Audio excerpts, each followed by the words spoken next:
Assalamualaikum warahmatullahi wabarakatuh. Yang terhormat Bapak Dian Jingga Permana selaku dosen mata kuliah Organisasi dan Manajemen Perusahaan Industri dan teman-teman seperjuangan yang saya banggakan. Perkenalkan, saya Nila Manggraini selaku moderator yang memandu jalannya presentasi kali ini. Kami dari kelompok 4 akan mempresentasikan tentang perusahaan Unilever Indonesia. Sebelum itu, saya akan memperkenalkan nama anggota. Ada Yani Mulyani, Anderson Cendana, Janiar Aisyah Saputri, dan Ari Ramadan. Adapun rangkaian presentasi ini dimulai dari sesi pembuka dan sesi presentasi. Mari kita buka presentasi ini dengan membaca basmalah. Selanjutnya sesi kedua yaitu presentasi yang akan dibacakan oleh saya sendiri. PT Unilever Indonesia bergerak dalam bidang manufaktur, pemasaran, dan distribusi barang konsumsi termasuk sabun, deterjen, margarin, makanan berbasis susu, es krim, produk kosmetik, minuman berbasis teh, dan jus buah. Portofolio perusahaan mencakup banyak merek yang dicintai dan terkenal di dunia, seperti Pepsodent, Pond's, Lifebuoy, Dove, Sunsilk, Clean, Rexona, dan masih banyak lagi. Perusahaan mulai beroperasi secara komersial pada tahun 1933. Selanjutnya ada visi dan misi. Visi untuk meraih rasa cinta dan penghargaan dari masyarakat Indonesia dengan menyentuh kehidupan setiap orang Indonesia secara positif setiap harinya. Lalu, misinya, kami bekerja untuk menciptakan masa depan yang lebih baik setiap hari.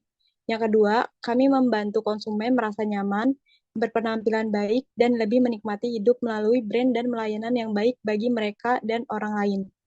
Yang ketiga, kami menginspirasi masyarakat untuk melakukan langkah kecil setiap harinya yang bila digabungkan bila mewujudkan perubahan besar bagi dunia. Dan yang terakhir, kami senantiasa mengembangkan cara baru dalam berbisnis yang memungkinkan kami untuk tumbuh 2 kali lipat seraya mengurangi dampak terhadap lingkungan. Selanjutnya, ada budaya dan nilai-nilai perusahaan. Yang pertama, ada semangat kepeloporan. Semangat kepelaporan menjadi awal dari keberadaan bisnis kami dan menjadi pergerak agar kami terus bertumbuh, menang, dan berani mengambil risiko secara cerdas untuk menciptakan masa depan yang lebih baik. Yang kedua ada integritas. Kami berkomitmen terhadap integritas yang memandu kami untuk melakukan tindakan yang benar bagi keberhasilan jangka panjang perseroan. Kami tidak mengenal kompromi, nilai ini menentukan bagaimana kami berperilaku kapanpun dimanapun kami berada. Yang ketiga, tanggung jawab. Kami berkomitmen untuk bertanggung jawab dan menjawab konsumen, pelanggan, dan karyawan, serta lingkungan dan masyarakat di mana kami beroperasi. Kami mengembang tanggung jawab tersebut secara serius dan senantiasa melaksanakan apa yang kami katakan. Yang terakhir, saling menghormati. Kami berkomitmen untuk saling menghormati karena kami percaya bahwa setiap orang harus diperlakukan secara martabat, jujur, dan adil. Kami menghargai keberagaman dan kami menghormati semua orang atas jati diri serta kontribusi mereka. Lalu ada budaya perusahaan. Hubungan antara Unilever Indonesia dan karyawan ditopang oleh nilai-nilai perusahaan kami, yaitu integritas, rasa hormat, tanggung jawab, dan semangat kepeloporan, serta dipandu standar perilaku dan etika yang ditetapkan dalam pedoman prinsip pelaksanaan bisnis. Nilai-nilai ini secara teratur dikomunikasikan melalui rapat, pertemuan, kegiatan pelatihan, dan kampanye tim yang dipimpin oleh Komite Integritas Bisnis, serta didukung oleh mekanisme whistleblower yang menyediakan berbagai saluran rahasia dan aman bagi karyawan untuk melaporkan jika terdapat indikasi pelanggaran terhadap nilai-nilai perusahaan. Komitmen ini kami terhadap keberlanjutan tertanam dalam strategi Unilever Kompas yang memberikan arahan strategis jangka panjang berlandasan tujuan mulia, relevan, dan mampu bersaing untuk masa depan bagi Unilever Indonesia. Selanjutnya, sejarah perusahaan akan dibacakan oleh Janiar. Sebelumnya, terima kasih Nilam. Selanjutnya, saya akan menjelaskan sejarah PT Unilever Indonesia. Berawal pada tahun 1933, pendirian perusahaan pertama di Angke Jakarta dengan nama Liver Seafray Bacon & Fig. Pada tahun 1936, perusahaan telah memperkenalkan sabun Lux di Indonesia. Pada tahun 1982, Unilever Indonesia melaksanakan penawaran umum perdana dengan mencatatkan 15% sahamnya di Bursa Efek Indonesia dengan kode saham UNVR. Pada tahun 1990, perusahaan membuka pabrik produk personal care di Rungkut, Surabaya. Perusahaan juga mengakuisisi produk Sariwangi dan memasuki bisnis teh. Pada tahun 1992, perusahaan membuka pabrik es krim Walls di Cikarang dan memperkenalkan produk Konelo dan Pedal Pop. Pada tahun 2001, perusahaan mengakuisisi produk Bango. Pada tahun ini, awal mula masuknya Unilever Indonesia ke bisnis kecap. Pada tahun 2008, perusahaan membuka pabrik baru untuk produk skincare yang terbesar di Asia yang terletak di Cikarang. Perusahaan juga mengakuisisi produk Bovita dan Wogo. Pada tahun ini, perusahaan memasuki bisnis jus buah di Indonesia. Perusahaan juga memulai menerapkan SAP di seluruh kegiatan operasional di Indonesia. Pada tahun 2012, perusahaan Unilever berhasil mencapai tujuan melipat gandakan bisnis dalam 5 tahun. Perusahaan juga meraih hasil penjualan lebih dari 27 triliun. Pada tahun 2013, perusahaan meluncurkan Project Sunlight. Pada tahun 2014, perusahaan meluncurkan program Bitobe untuk Indonesia. Pada tahun 2015, perusahaan membuka pabrik yang ke-9 yang menempati lahan seluas 6 hektar di Cikarang.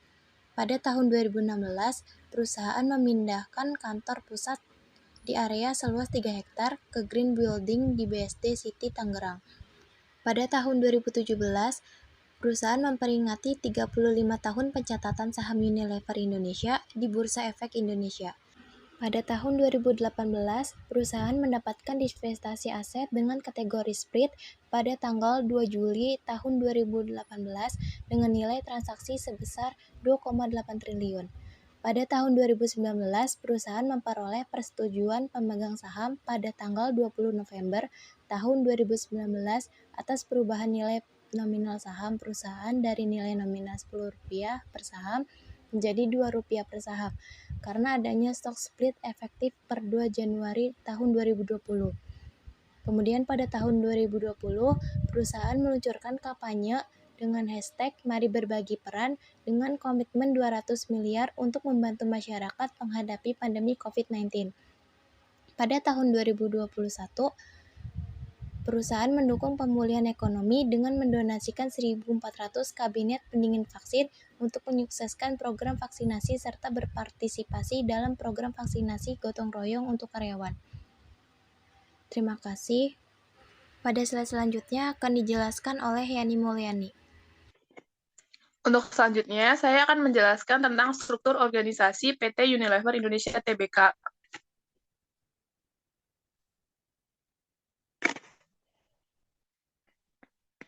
Di sini ada presiden direktur, yaitu dipimpin oleh Ira Noviarti. Dan ada audit internal yang dipimpin oleh Rizka Sabrina.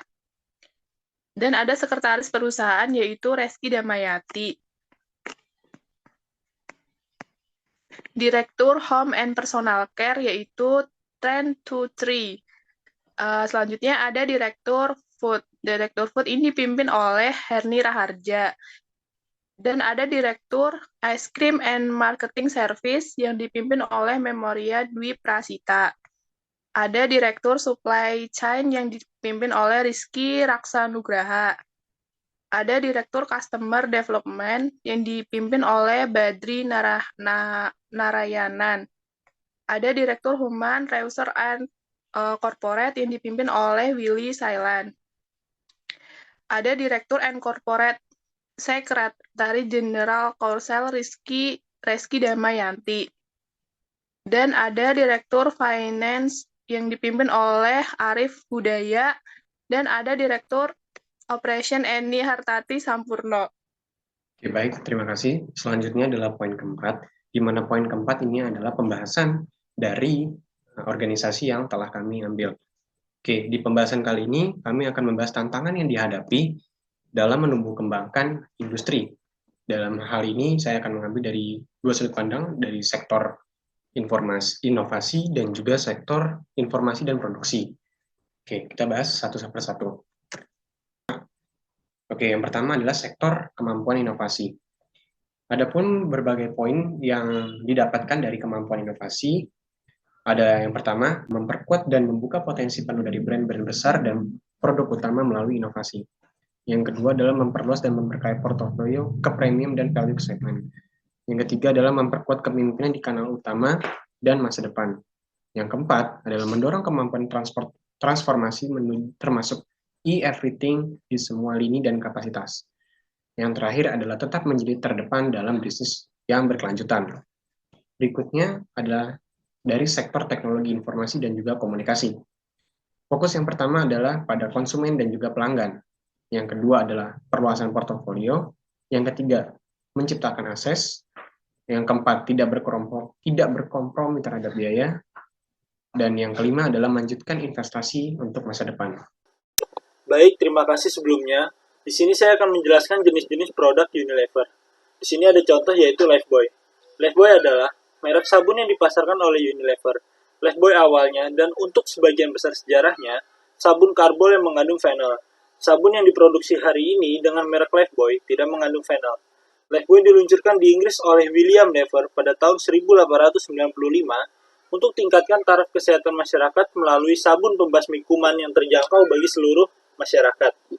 Sejak itu, Lifebuoy percaya bahwa kebiasaan cuci tangan pakai sabun atau CTPS adalah cara sederhana yang dapat menyelamatkan nyawa jutaan manusia. Selanjutnya, di sini ada produk yaitu kecap Bango.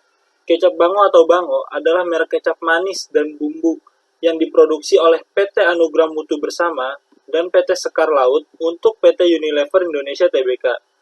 Kecap Bango sering membuat acara festival jajan Bango untuk memperkenalkan kuliner asli Indonesia.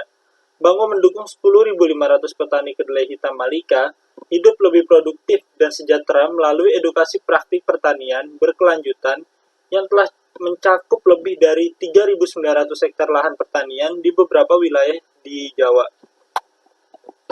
Selanjutnya, di sini ada produk yaitu Rinso. Rinso adalah nama merek sabun cuci atau deterjen dari Unilever yang sering digunakan di Australia, Indonesia, Turki, Selandia Baru, Inggris, dan Amerika Serikat. Merek ini awalnya diciptakan oleh Robert S. Hudson dengan merek dagang Hudson Soap dan pada tahun 1908 dijual dengan Lever Brothers dari Port Sunlight, Inggris. Baik, itu saja yang saya dapat sampaikan. Kurang lebihnya mohon maaf, dan atas perhatiannya saya ucapkan terima kasih.